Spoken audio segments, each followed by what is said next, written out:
சலசாபனங்களில் லஞ்சம்.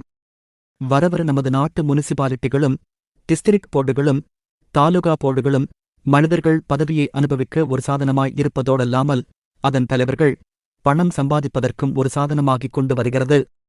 இவை கொஞ்ச காலங்களுக்கு முன்பாக 115 பேர்கள்தான் இம்மாதிரி தப்பு வழியில் நடக்கக்கூடிய தலைவர்களை உடைத்தாயிருந்தன. இப்பொழுது பணம் சம்பாதிக்கும் தலைவர்களின் எண்ணிக்கை அதிகப்பட்டுக் கொண்டு வருவதோடல்லாமல் பொதுஜனங்களுக்கும் சர்க்கார் காரியங்களில் நீதி பெறுவது போல் பணம் கொடுத்தால் எந்தக் காரியத்தையும் சில சாபனங்களில் சாதித்துக் கொள்ளலாம் என்கிற தைரியம் வந்துவிட்டது. இம்மாதிரியான காரியங்கள் இரட்டை ஆட்சி ஏற்பட்ட பிறகு அதிகப்பட்டு போய்விட்டது. இரட்டை ஆட்சிக்கு முன்பாகவும் இம்மாதிரி காரியங்கள் இருந்து வந்தது என்றாலும் சேர்மன் முதலானவர்கள் இவ்வளவு தைரியமாய் அந்த காலத்தில் லஞ்சம் வாங்கத் துணியவே இல்லை. லஞ்சம் வாங்குவதென்பது சகஜமாய் போய்விட்டால் பிராதுகளும் புகார்களும் எப்படி உண்டாகும்? இம்மாதிரியான காரியங்களை அடக்குவதற்கு அரசாங்கத்தால் பிராது எதிர்பார்த்துக் கொண்டிருப்பது சுத்த பைத்தியக்காரத்தனம் என்பதோடு வேண்டுமென்றே சும்மா இருப்பதற்கு பிராது வரவில்லையே என்ற சாக்கை உபயோகப்படுத்திக் கொள்கிறார்கள் என்றுதான் சொல்வோம். எவ்வளவோ உபயோகமில்லாத காரியங்களுக்கு சிஇடி என்று சொல்லுகிற வேவுக்காரர்களையும் வைத்து வரி கொடுப்போரின் பணத்தை பாழாக்குகிற நமது சர்க்காருக்கு லஞ்சம் வாங்குபவர்களைக் கண்டுபிடிப்பதற்கு வேவுக்காரர்களை வைப்பது கஷ்டமென்றோ அதிக செலவென்றோ சொன்னால் எவரேனும் ஒப்புக்கொள்வார்களா?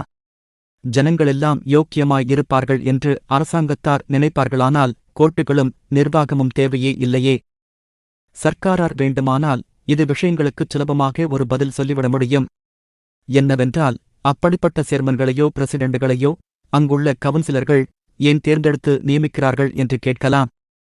கவுன்சிலர்களும் மெம்பர்களுமே 1000-10,000 கணக்காய் ஓட்டர்களுக்கு லஞ்சம் கொடுத்து பதவி பெறுகிற பொழுது சேர்மன் முதலியவர்கள் வாங்குகிற லஞ்சம் இவர்களுக்கு எப்படி கிரமமாகத் தோன்றும்? இவர்கள் லஞ்சம் கொடுத்து பதவி பெறுகிற காரணத்தினால் லஞ்சம் வாங்குகிற சேர்மனை அனுமதிக்க வேண்டியதாகப் போய்விட்டது. இதுதான் உண்மையான கர்ம பலன் என்று சொல்லுவது. ஜனங்கள் சுயராஜ்யத்திற்கு அருகர்களாகப் போய்விட்டார்கள்.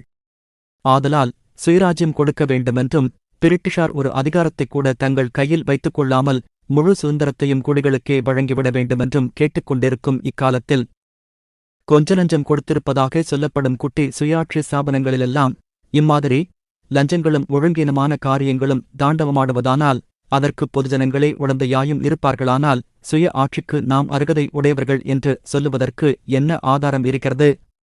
தேசத்தின் சுதந்திரத்திற்காக ஏழை மக்கள் கஷ்டப்படுவதும் தேசபக்தர்கள் தியாகம் செய்வதும் இம்மாதிரி படித்தவர்களும் பணக்காரர்களும் லஞ்சம் வாங்கவும் லஞ்சம் வாங்குவதை அனுமதிக்கவும் தானா உபயோகப்படுத்த வேண்டும்? மகாத்மா சொல்லுகிறபடி தமது சுயராஜ்ய திட்டத்திற்கு படித்த வகுப்பார்தான் எதிரியாயிருக்கிறார்கள் என்பதோடு மாத்திரம் அல்லாமல் சுயராஜ்யத்திற்கு நாம் அருகர்களல்ல என்பதற்கும் இந்த படித்த கூட்டத்தாரேதான் ஆதாரமாயிருக்கிறார்கள் என்பதை நாம் வருத்தத்துடன் சொல்லாமலிருக்க முடியவில்லை. குடியரசு கட்டுரை செப்டம்பர் 27, 1925